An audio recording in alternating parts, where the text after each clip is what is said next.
Thanks for joining us this morning. Pakistan is right now in the midst of an unprecedented climate catastrophe, with 1/3 of the country underwater after monsoonal rains caused devastating floods. These before and after satellite images shows you, look at that, the jaw-dropping scope of this crisis. This impacts more than 33 million people. Unicef's Garida Birukila joins us now from one of the worst affected areas. Garida, thank you for your time. We do appreciate it. The footage we are seeing coming out of Pakistan right now is heartbreaking, devastating. Can you give us a sense of the situation there where you are? Yes, so I'm now in the Balochistan province, and most of our areas are affected, with millions of people cut off and also having no shelter, no food and no health care. So we are reaching those already trapped in order to have life-saving interventions. But the situation is quite critical if not much help is given to the people there. This year's record monsoon is comparable to the devastating floods of 2010. How long will it take the country to recover? Yes, it will take a long time to recover, and the gains made in education, in healthcare, they can be lost if we don't act fast. People here are quite resilient, but they really need support. Some of those affected are already refugees from Afghanistan, because we are just 4 to 5 hours drive from Kandahar, Afghanistan. So we have already people who are already vulnerable, and now they have lost everything through floods.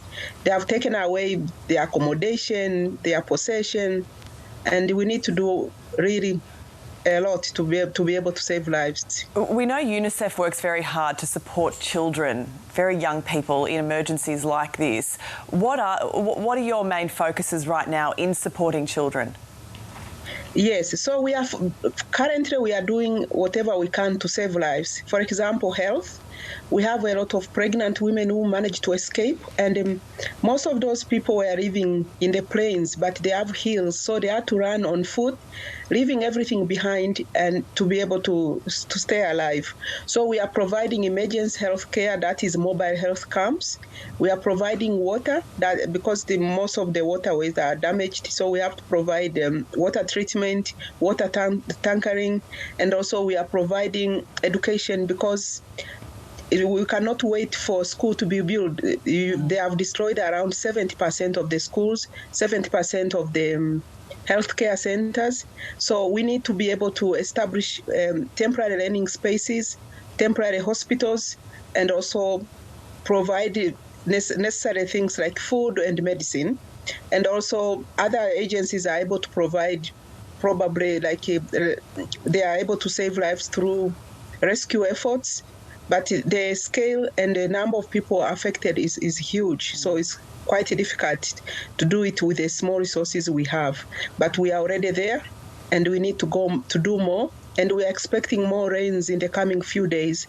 Wow. So this is worrying. It's urgent. It is indeed. The Pakistani community is strong here in Australia, and lots of people know people of that community. If people at home want to help, how can they get involved? Because they're seeing these images not only here, but a lot on social media, and it's really alarming.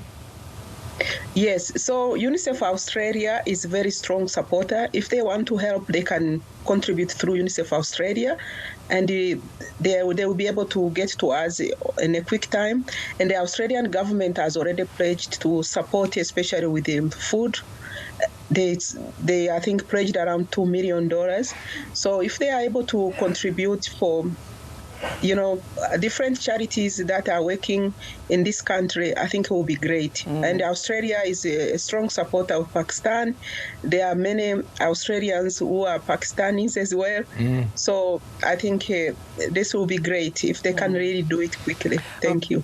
Garida, we appreciate you sharing your time with us today at such a difficult time. We really appreciate it. Thank you so much for sharing it with us. And for more information, you can head to pakistan.unicef.org.au. Stay with us. We'll be back with more right after this.